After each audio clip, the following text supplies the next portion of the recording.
Hello friends, this is Sakshi and you're on my YouTube channel Enjoy Learning with Sakshi Pandey। तो आज की video में हम class 8 history का lesson 2 करने वाले हैं जिसका नाम है from trade to territory the company establishes power. यानी ट्रेड का मतलब क्या होता है?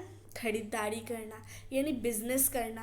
तो कैसे ये लोग बिजनेस करने से हमारी टेरिटरी को छीन लिया, कैसे ये कंपनी ऐसी पावर इस्टेब्लिश की। यानी जो ब्रिटिशर्स थे किस लिए आए थे? ट्रेड के बहाने आए थे। फिर कैसे उन्होंने हमारी टेरिटरीज यानी हमारे राज्य, हमारा देश छीन लिया, ये हम पढ़ेंगे। और कैसे देखेंगे कि कंपनी में इतना पावर आया कहाँ से, कैसे कैसे आया इतना पावर। तो सबसे पहले स्टार्ट करते हैं। हम इस चैप्टर को बड़े छोटे छोटे नोट्स से समझेंगे, बट छोटे हैं तो इसका मतलब ये नहीं कि इसमें सारी इंपॉर्टेंट चीज़ें नहीं हैं। सारी इंपॉर्टेंट चीज़ें हम कवर करेंगे। उसके बाद हम कुछ इंपॉर्टेंट डेटलाइंस को देखेंगे और फिर लास्ट में हम एनसीईआरटी क्वेश्चंस को सॉल्व करेंगे। तो first topic, east India company comes east, यानी ईस्ट इंडिया कंपनी ईस्ट में आती है। The British power began to emerge in India from the second half of the 18th century, यानी 18th सेंचुरी के half से, यानी 1750 से इनकी पावर बढ़ने लगी। ठीक है। The British originally came to India as a small trading company and were reluctant to acquire territories। वो आए तो थे, यानी जो ब्रिटिशर्स थे वो आए तो थे सिर्फ एक छोटी सी ट्रेडिंग कंपनी का रूप लेके, पर जल्द ही उन्होंने हमारी सारी टेरिटरीज यानी जो भी हमारे राज्य थे उन पे अपना हक जमा लिया। Ultimately they became the masters of the vast territory. It took a long time, और लास्ट में वो लोग उस बड़ी सी टेरिटरी के बहुत ज़्यादा सबसे बड़े मास्टर बन गए, और ये सब करने में उन्हें काफ़ी समय लगा। In 1600, the East India Company acquired a charter from the ruler of England, Queen Elizabeth I, granting it the sole right to trade with the East। यानी 1600, यानी 1600 जब था तो उसी समय क्वीन एलिजाबेथ, यहाँ पे जिनकी पिक्चर दी गई है तो ये है क्वीन एलिजाबेथ। तो इन्होंने ही ईस्ट इंडिया कंपनी को चार्टर दिया, यानी चार्टर की, यानी इनको परमिशन दे दी कि हाँ आप ईस्ट से ट्रेड कर सकते हैं। ठीक है, हमें उससे कोई प्रॉब्लम नहीं है। The royal charter however could not prevent other European powers from entering the eastern markets. और इसी वजह से ये रॉयल चार्टर तो मिल गया, इसी वजह से किनको मिला? ईस्ट इंडिया कंपनी को। पर जिन कंपनीज को नहीं मिला, यानी यूरोपियन पावर्स थे, कुछ यूरोपियन पावर्स थे जिनको ये नहीं मिला, वो भी आ गए थे इंडिया से ट्रेड करने के लिए।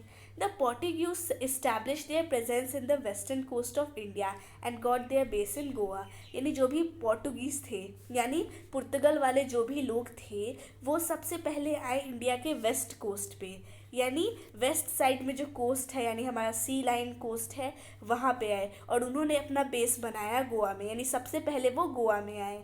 By the early 17th century, the Dutch were exploring the possibilities of trade in the Indian Ocean। और 17th सेंचुरी के अर्ली में जो डच थे वो भी इंडियन ओशन से आके कुछ ट्रेड करने की पॉसिबिलिटीज़ का इंतज़ार कर रहे थे, यानी वो भी आने वाले थे।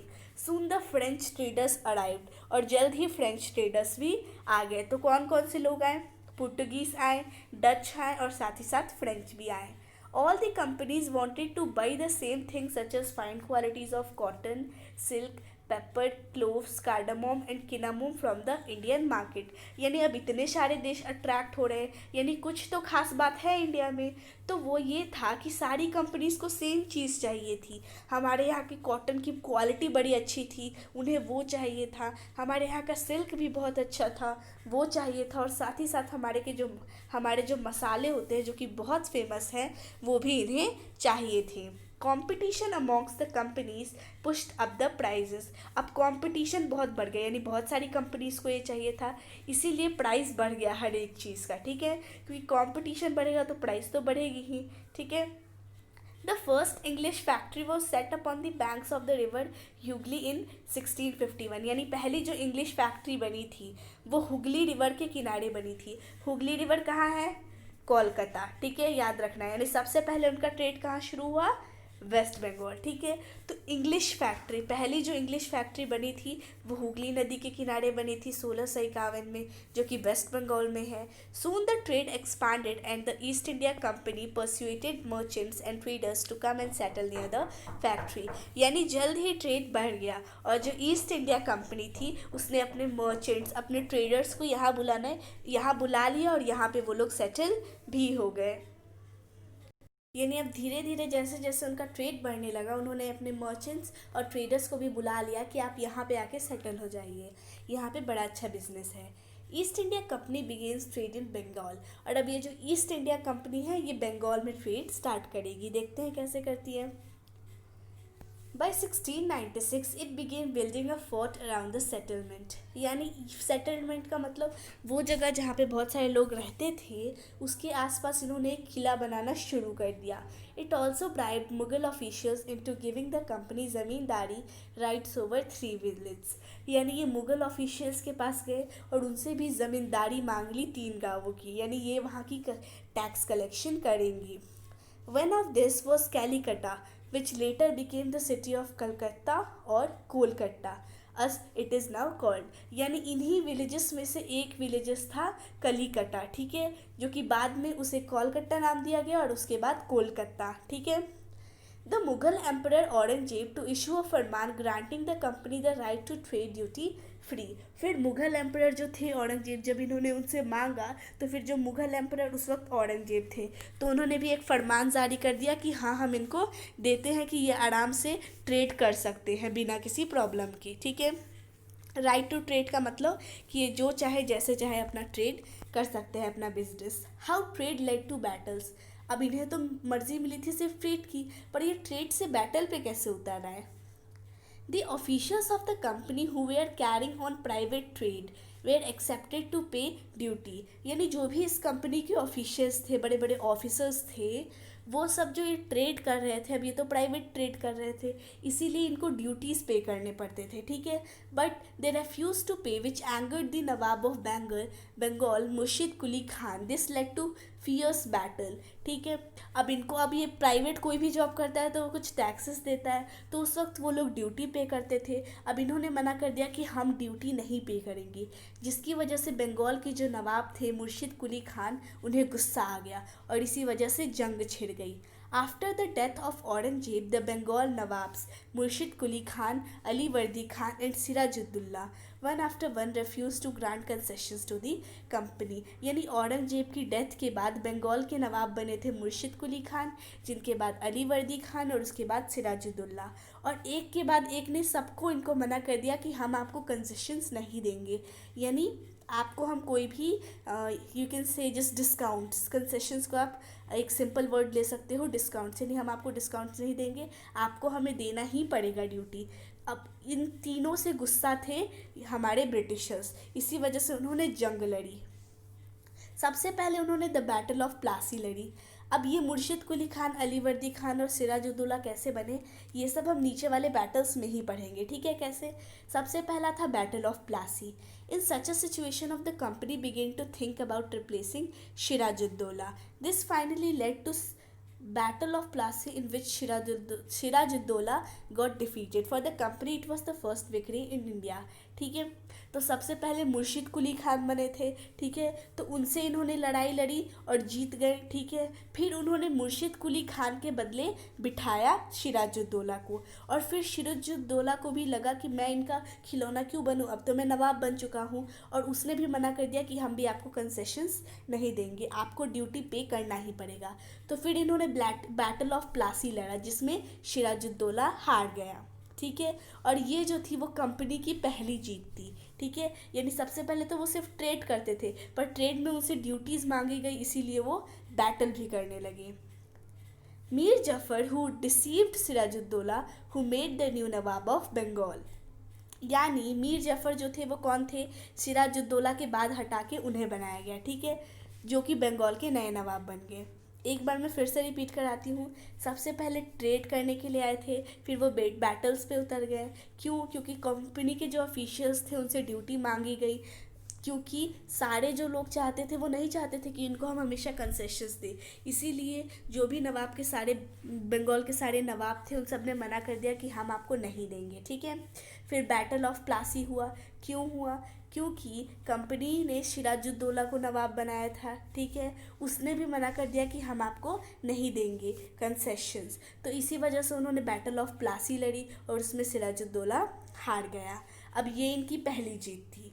तो अब ये जो सिराजुद्दौला चला गया तो इसके बदले किसी ना किसी को तो बिठाना पड़ेगा, इसीलिए उन्होंने मीर जफ़र को बंगाल का नया नवाब बनाया, ठीक है। But Mir Zafar could not prove himself a puppet ruler for a long time. पर ये भी पपेट रूलर यानी किसी के हाथ का खिलौना ज़्यादा समय तक नहीं बन पाया। Hence the company deposed him and installed Mir Qasim in his place. इसीलिए कंपनी ने उन्हें हटा दिया और उसके बदले मीर कासिम को उस जगह को दे दी। When mister Qasim Mir Qasim complaint he in turn was defeated in the battle of Buxar. अब ये भी फिर बाद में इसने भी कहा कि मैं भी पपेट रूलर नहीं बनूंगा, तो फिर इससे भी लड़ाई की और बैटल ऑफ बक्सर में इसे भी हरा दिया। यानी सबसे पहले हुआ बैटल ऑफ प्लासी और उसके बाद battle of Buxar. After the Battle of Buxar, the company appointed residents in Indian states. Battle of Buxar जब हो गया तो फिर कंपनी जो थी उसने रेजिडेंट्स यानी जो भी उस स्टेट्स के रेजिडेंट्स थे यानी पहले से इंडियन स्टेट्स में जो रह रहे थे उनको इन्होंने अपॉइंट किया। These residents were political or commercial agents and their job was to serve and further the interest of the company. अब ये लोग जो थे इनका काम था कि ये लोग कंपनी के लिए काम करें, इनकी पॉलिटिकल और कमर्शियल एजेंट्स बने। Through the residents, the company began interfering in the internal matters of Indian states. अब इन्होंने ये जो रेजिडेंट्स बनाए थे इसी के थ्रू वो लोग हर स्टेट की जानकारी रखने रहे कि किस स्टेट में क्या चल रहा है, कहाँ के रूलर की क्या हालात है, हर कुछ। Soon the company forced the states into an subsidiary alliance.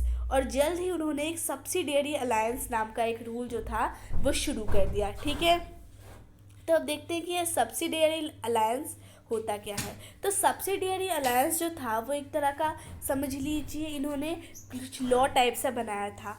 ये ना कंपनी को बोलते थे कि सारी जो भी ये कंपनी जो थी ईस्ट इंडिया कंपनी ये सारे राजाओं के पास बोलती थी कि आप आराम कीजिए, आपको इन सैनिकों की कोई ज़रूरत नहीं है, आप जब भी लड़ाई की ज़रूरत होगी हम आपको अपने सैनिक देंगे, पर उसके बदले में आपको मेंटेनेंस देना पड़ेगा यानी खर्चा देना पड़ेगा, और अगर आप वो खर्चा नहीं दे पाए तो हम आपका स्टेट ले लेंगे, ठीक है। तो अब उनके पास कोई ऑप्शन नहीं बचता था और इतने बहुत ज़्यादा इन्होंने सब्सिडारी अलायंस का अमाउंट रखा था, फीस बहुत ज़्यादा रखी थी। अब ज़्यादातर स्टेट्स नहीं पे कर पाते थे और ये लोग उन स्टेट्स को अपना बना लेते थे। अब आते हैं कंपनी रूल एक्सपांड्स यानी कंपनी का रूल बढ़ गया। Whenever the company saw a threat to its political or economic interest, it resorted to direct military confrontation. जब भी कंपनी को लगता था कि कोई भी उससे बदतमीज़ी कर रहा है, कोई भी उसकी बात नहीं मान रहा था, तो फिर वो मिलिट्री को ला लेती थी और लड़ाई पे उतर आती थी। इसका एक एग्जाम्पल है मैसूर। तो मैसूर में देखते हैं कि मैसूर में क्या हुआ तो मैसूर में बहुत पावरफुल रूलर्स थे जैसे कि हैदर अली और उसके बेटे Tipu Sultan. The company fought 4 wars with Mysore यानी कंपनी ने 4 लड़ाइयाँ लड़ी मैसूर के साथ। बस जो लास्ट बैटल था सेरिंगपट्टनम में उसमें हार गई, ठीक है। यानी वो जो हमारे साउथ रूलर्स थे ये हार गए और कंपनी जीत गई। टीपू सुल्तान वो skill defending his capital Seringapatam यानी टीपू सुल्तान की जो हत्या हुई वो उनके लास्ट बैटल यानी 4th बैटल में हुई जो वो सेरिंगपट्टनम में लड़ रहे थे, ठीक है। The company also subdued the Marathas in a series of wars. और ये जो कंपनी थी इन्होंने मराठा को भी वॉर में ऐसे ही उलझा दिया जैसे टीपू सुल्तान को उलझाया, मतलब लड़ाई के बाद लड़ाई, लड़ाई के बाद लड़ाई, ऐसे ही उलझा दिया। From the early 19th century the company pursued an aggressive policy of territorial expansion यानी 19th सेंचुरी की शुरुआत से कंपनी ने बहुत ज़्यादा एग्रेसिव होके यानी बहुत ज़्यादा एकदम मूड में आ गए थे और उन्होंने बहुत ही ज़्यादा एग्रेसिव पॉलिसी से सारे अपना टेरिटोरियल एक्सपेंशन जो था उसको बढ़ाया। यानी पहले कुछ ही कुछ को करते थे पर अब इन्होंने बहुत ही स्पीड से पूरे देश पे राज करने की प्लानिंग बना ली। अब इन्होंने एक और रूल बनाया, द डॉक्ट्रिन ऑफ लैप्स। तो देखते हैं ये क्या होता है। कोई भी राज्य में अगर राजा मर जाता है और उसका कोई संतान नहीं होता है सगा, तो फिर वो लोग उस मतलब राज्य को हड़प कर लेते थे, कहते थे कि कौन राज करेगा आपके यहाँ, आप छोड़ दीजिए, हम यहाँ पे बन जाएंगे। ऐसा सेम हुआ था झांसी की रानी लक्ष्मीबाई के साथ। उनका भी कोई बेटा नहीं था और राजा पहले ही मर गए थे, इसी वजह से उनकी भी उन्होंने झांसी को हड़प लिया था। ठीक है। Under Governor General Lord Hastings, a new policy of paramountcy was initiated. Following this policy, the company annexed several states. यानी जब गवर्नर जनरल थे लॉर्ड हेस्टिंग्स, तो उन्होंने एक नई पैरामाउंटसी की पॉलिसी बनाई, जिसमें अभी मैंने बताया क्या होता था कि अगर राजा को कोई बेटा नहीं होता और वो पहले ही मर जाता है, तो वो सारे स्टेट्स को अपने हड़प में कर लेते थे। ठीक है। तो इसी वे से उन्होंने बहुत सारे स्टेट्स को हड़प लिया। Under governor general Lord Dalhousie, यानी जो जनरल थे गवर्नर जनरल लॉर्ड डलहौसी, उन्होंने उनके जो एनेक्शंस यानी वो शहर हड़प करने की जो अमाउंट था वो पीक पे था, यानी सबसे ज़्यादा इसी टाइम पे हुआ जब लॉर्ड डलहौसी गवर्नर जनरल बने। He devised a policy that came to be known as the doctrine of lapse. उन्होंने ही ये पॉलिसी बनाई थी। ठीक है। और इसमें उन्होंने बहुत सारी स्टेट्स को एनेक्स किया, यानी बहुत सारी स्टेट्स को हड़प में कर लिया, जैसे कि सतारा, संबलपुर, उदयपुर, नागपुर और झांसी भी। ठीक है। अब देखते हैं कंपनी की आर्मी कैसे होती थी। When Warren Hastings became the first Governor General of India, he introduced several administrative reforms, especially in the sphere of justice. यानी जब वॉरेन हास्टिंग बने गवर्नर जनरल, तो उन्होंने बहुत सारे एडमिनिस्ट्रेटिव रिफॉर्म्स इंट्रोड्यूस करवाए। In the early 19th century, the British developed a uniform military culture. यानी 19th century की शुरुआत में उनका एक यूनिफॉर्म मिलिट्री कल्चर होता था।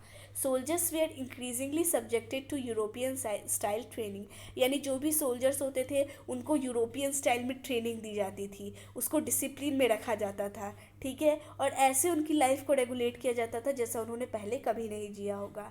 Thus the East India Company was transform from a trading company to a territorial colonial power. और इसी कारण से क्या क्या किया उसने, इन्हीं सब वजहों की वजह से जो ईस्ट इंडिया कंपनी जो सिर्फ ट्रेडिंग कंपनी थी, वो अब एक टेरिटोरियल कॉलोनियल पावर बन चुकी थी, यानी हर देश को वो अपने हड़प में कर रही थी। ठीक है। ये कुछ इंपॉर्टेंट वर्ड्स हैं जिन्हें आप अपने नोटबुक में लिख सकते हैं। वैसे तो मैंने आपको सब कुछ बता दिया है। अब हम आते हैं डेट लाइन्स पे कि कौन कौन से इंपॉर्टेंट डेट्स हैं। सबसे पहले 1498, तो वास्को डागामा जिन्होंने इंडिया तक सी रोड की डिस्कवरी की थी, उन्होंने 1498 में ही की थी। फिर 1600 ईस्ट इंडिया कंपनी को मिला था इंग्लैंड की रानी क्वीन एलिजाबेथ से एक चार्टर मिला था। 1650 से 1750 ये वो पीरियड था जिसमें यूरोपियन इंडिया में आए ट्रेडर्स का रूप लेके। फिर आता है 1651, तो अभी हमने पढ़ा था कि इसमें पहली इंग्लिश फैक्ट्री जो थी वो रिवर ह्यूगली के किनारे बसाई गई थी। फिर 1696 में कंपनी ने एक फोर्ट बनाया था। 1700 से 1750 में मुग़ल एम्पायर का ब्रेकअप हो गया, यानी वो ख़त्म होने लगा। फिर 1707 में औरंगजेब की मौत। 1756 में अली वर्दी खान मर गया और उसके बदले सिराजुद्दौला बना बंगाल का नवाब। फिर 1761 से 1782 के बीच में हैदर अली जो था वो मैसूर का राजा था। 1757 इसमें बैटल ऑफ प्लासी हुआ था। 1764 में बैटल ऑफ बक्सर हुआ था।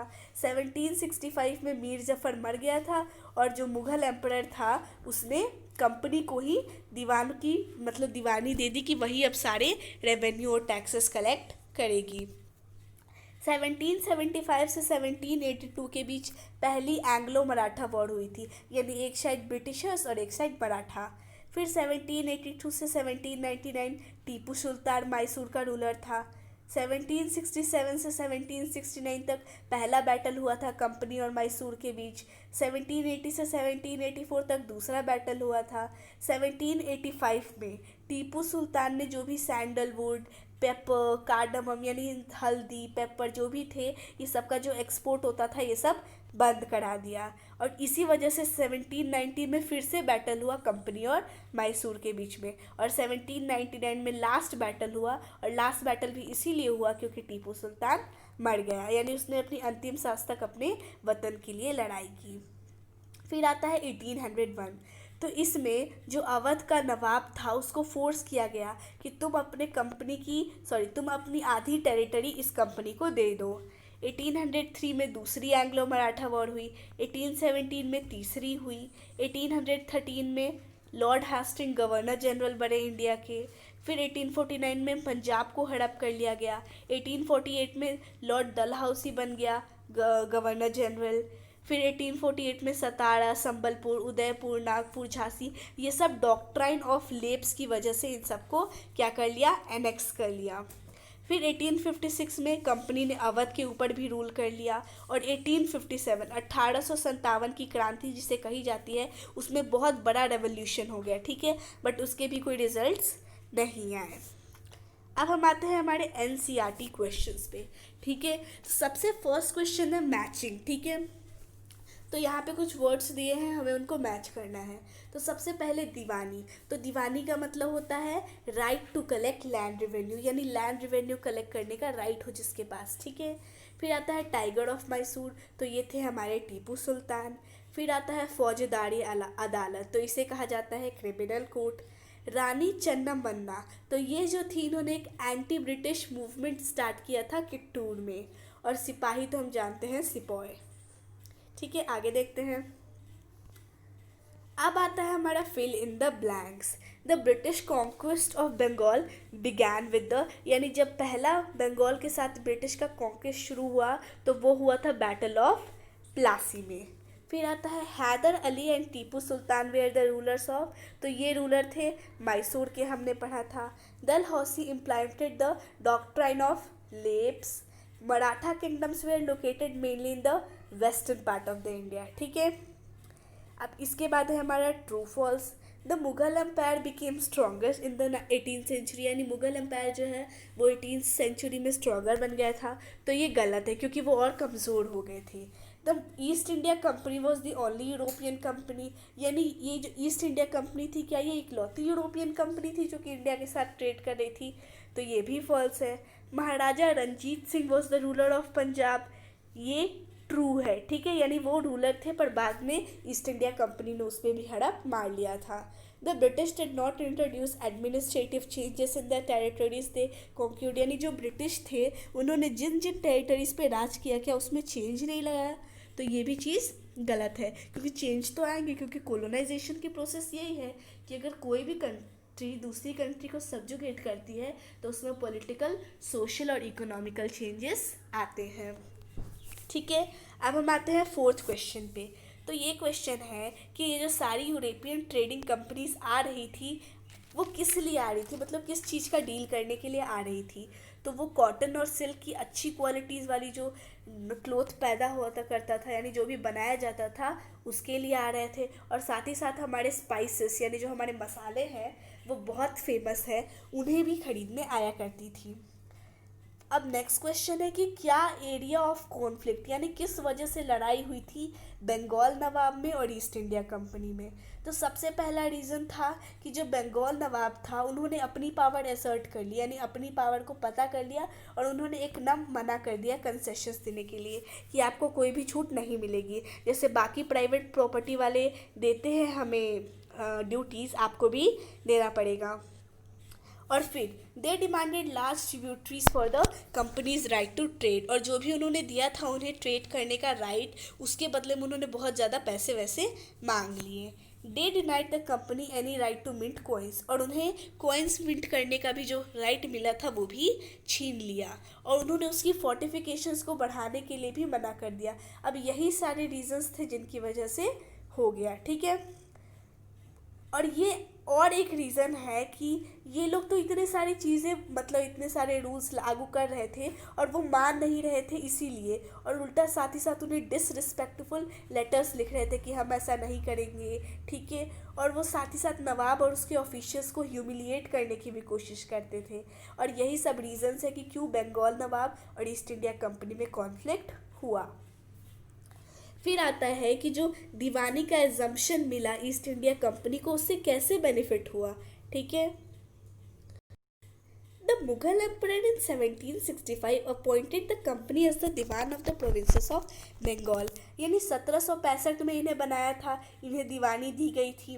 The Diwani allowed the company to exploit the vast revenue resources of Bengal. यानी ये जो दीवानी थी उससे उन्होंने जो अपना रेवेन्यू रिसोर्सेज थे, पैसों के आने के रिसोर्सेज जो थे उसको बहुत ज़्यादा एक्सप्लॉइट कर लिया, बढ़ा दिया।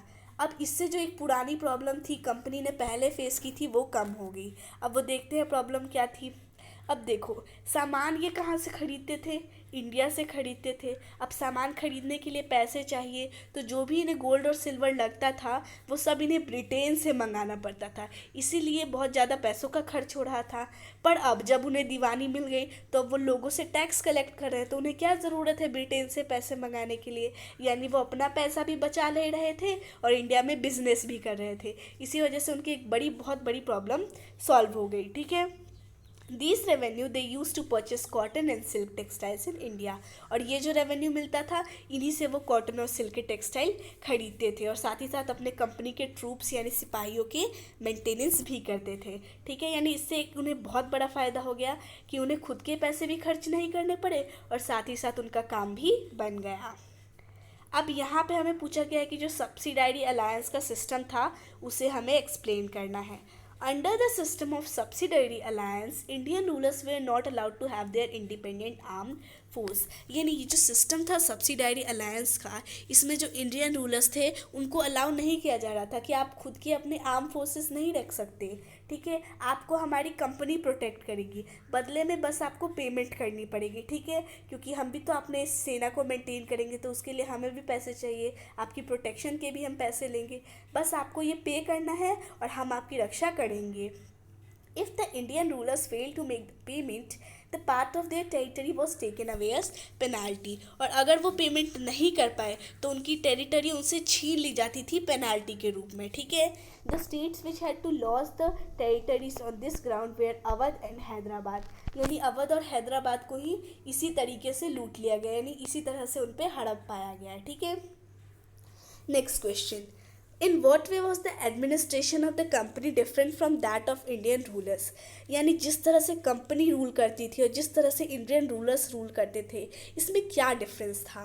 The administration of the company was different from that of the Indian rulers in the following veg. यानी इन वेज में वो अलग है, देखते हैं क्या क्या वेज है। The company divided it's administrative units called presidencies. Company जो थी वो अपने एडमिनिस्ट्रेटिव को यूनिट्स में डिवाइड कर लेती थी जिसे वो प्रेसिडेंसी करते थे। ठीक है, जैसे कि उनकी 3 प्रेसिडेंसीज थी, बंगाल, मद्रास और बॉम्बे। ठीक है, पर इंडिया में डिस्ट्रिक्ट होते थे, यानी कंपनी जो थी ईस्ट इंडिया वो क्या करती थी, प्रेसिडेंसीज में बांट देती थी और इंडिया में डिस्ट्रिक्ट में बटे हुए होते थे। और हर एक प्रेसिडेंसी को रूल करता था एक गवर्नर और डिस्ट्रिक्ट को रूल करते हैं collectors. The supreme head of the administration of the company was the governor general. यानी इन सारी एडमिनिस्ट्रेशन, हर एक प्रेसिडेंसी को देखना, यानी पूरे एडमिनिस्ट्रेशन का जो सुप्रीम हेड था वो था गवर्नर जनरल। पर इंडिया में जो सुप्रीम था यानी जो सबसे बड़ा था एडमिनिस्ट्रेशन का हेड वो था राजा। ठीक है, अब गवर्नर जनरल का काम था कि वो नए नए एडमिनिस्ट्रेटिव रिफॉर्म्स इंट्रोड्यूस कराए, यानी नए नए लॉज बनाए। ठीक है, जबकि जो कलेक्टर का रूल था, कलेक्टर का जॉब ये था कि वो सिर्फ रेवेन्यू और टैक्सेस कलेक्ट करे और साथ ही साथ अपने डिस्ट्रिक्ट में लॉ और ऑर्डर को मेंटेन करके रहे। ठीक है, अब ये हमारा लास्ट क्वेश्चन है जो कि हम आज की वीडियो में डिस्कस करने वाले हैं। Describe the changes that awkward in the composition of company's army. यानी जो जो चेंजेस हुए हैं उनके बारे में हमें बताना है। Several changes occurred in the composition of company's army. यानी बहुत सारे चेंजेस हुए। Company began recruitment for its own army which came to be known as sepoy army. उन्होंने अपनी कंपनी के लिए यानी अपनी आर्मी के लिए रिक्रूटमेंट स्टार्ट कर दिया जिसको सिपोय आर्मी उन्होंने कहा। As the warfare technology changed from 1820, the cavalry recruitments of the company's army declined। यानी जैसे ही टेक्नोलॉजी बदली 1820 से तो सारे जो इनके रिक्रूटमेंट्स थे वो सारे बंद हो गए। The soldiers of the company's army had to keep pace with changing military requirements and its infantry regiments now became more important। यानी जो भी कंपनी की आर्मी के सोल्जर होते थे उनको अलग अलग मिलिट्री रिक्वायरमेंट के हिसाब से अलग अलग काम करना पड़ता था। In the early 19th century, the British began to develop a uniform military culture। और 19th century की शुरुआत तक इन्होंने एक यूनिफॉर्म मिलिट्री कल्चर बनाना शुरू कर दिया। Soldiers were increasingly subjected to European style of training. यानी वो सिर्फ इन्हें यूरोपियन स्टाइल ट्रेनिंग देते थे, इनको डिसिप्लिन में मेंटेन करते थे और बहुत ज़्यादा डिसिप्लिन होता था। छोटी सी गलती की भी बहुत ज़्यादा सज़ा इन्हें मिल जाती थी। ठीक है, तो आज की वीडियो यहीं पे ख़त्म होती है। Wish you like video. Thanks for watching the video.